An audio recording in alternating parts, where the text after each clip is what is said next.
I just want to live. Is that so wrong?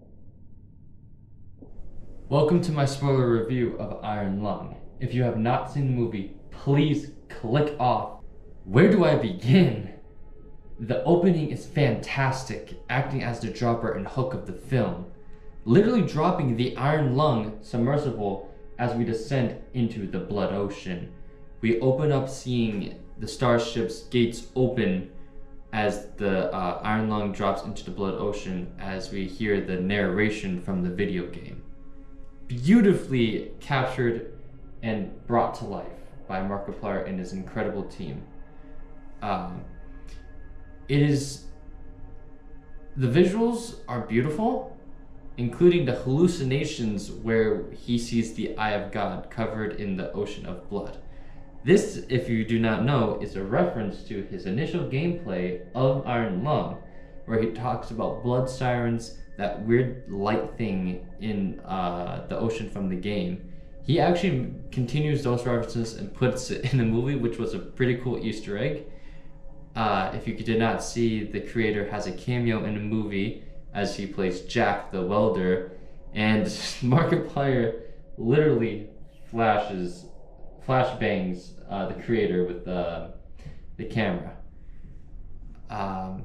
This story follows Markiplier's character Simon as he descends into the blood ocean trying to find salvation for humanity. Little does he know that there is something following him and something very angry and hungry. Things that I like about this movie is the references of the blood siren and the initial video game coverage of Iron Lung on Markiplier's channel, and the Light of God's reference.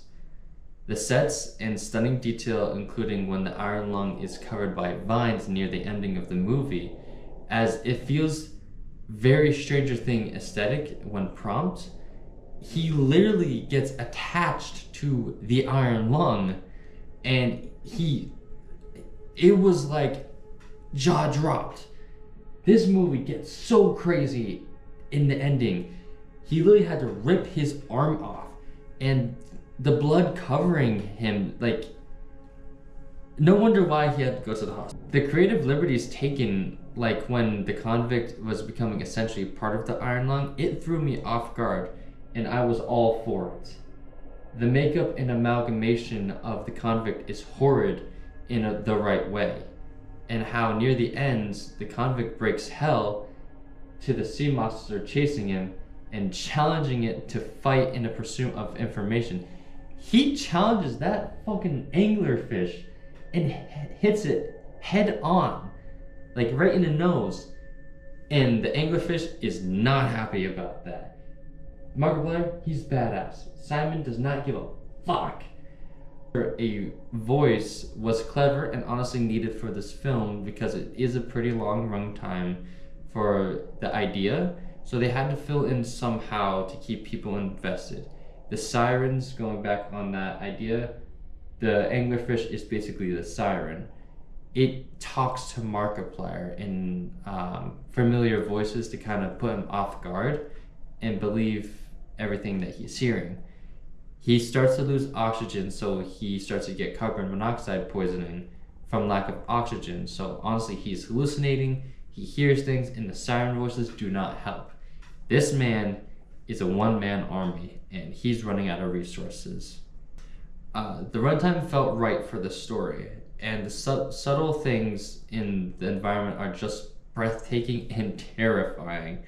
The lore inclusion of the factions and their fight for survival gave depth and provided character development for Simon, the convict, of course. The CGI and practical prompts were seamless and well detailed, making it hard to tell what was CGI and what was physical. Markiplier's performance as Simon was both captivating and funny at times.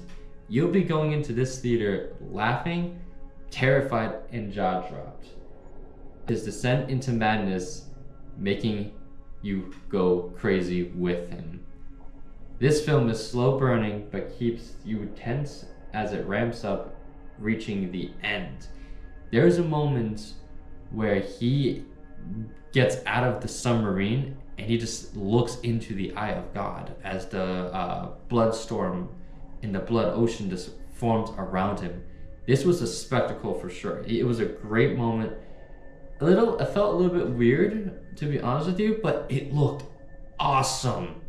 It made so much sense, and dude, the practical team are on top. After seeing Markiplier get flung around was hilarious as the gas from the blood ocean and the monster kept hitting the submarine. Markiplier's performance was on top.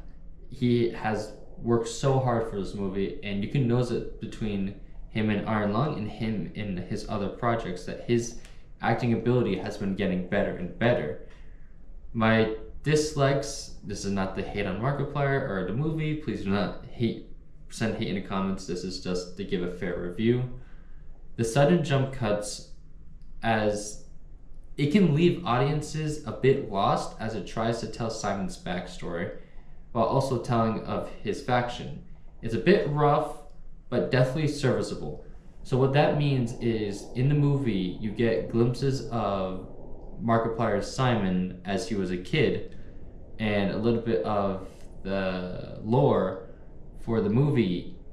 It's a bit janky, rushed, and kind of doesn't really serve a whole lot, but it does make sense to give Simon some depth and to kind of understand what he's doing. Little does the spaceships and humanity know that Simon, the convict, isn't actually a criminal. He was framed and he's been put on a prisoner because he was the only one survived in a crime. So of course the Liberty system is just making him to be the bad guy. He's not a bad guy. He just wants to survive, and he is being punished for something he didn't do. During this movie, we are introduced to Ava, which is the voice that we hear on the radio comms in the submarine. This person dies along with Simon. Yes, I know Markiplier does die, and technically it's right for the movie since it happens in the game. Do not be confused with the lore between the game and the movie. They are not the same. The canons are different, but it's a one-to-one adaptation. So yes, Markiplier does die. But before he dies, Ava, the person directing Markiplier's Simon, she goes down there to get him in a different submarine, but gets completely pulverized and eaten by the anglerfish. She deserved that because she kept playing with Markiplier's mind, saying, if you do this, you're good. Actually, I'm not gonna do that. You do this, you're good. Poor Markiplier has to keep going back and forth with Ava because she cannot make up her mind. And she got exactly what she deserved. The audience will root for Simon, and he will care about him quickly. Well, not just because he's Markiplier, but because of his character in the story.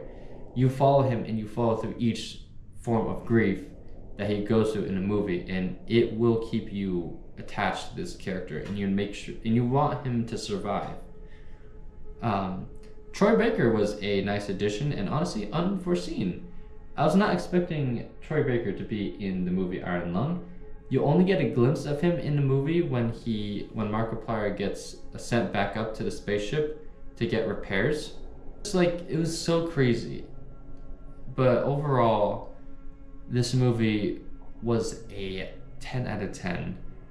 If I were to grade it compared to a normal movie, like Hollywood, it would be a B+, and it would be an A- for a YouTuber film. Compared to all foreseen spoilers and everything added in this movie. Please go watch Markiplier's Iron Lung in theaters right now, and please support the film. Do not pirate, just go watch the movie if you can. Please and thank you. And thank you so much for watching.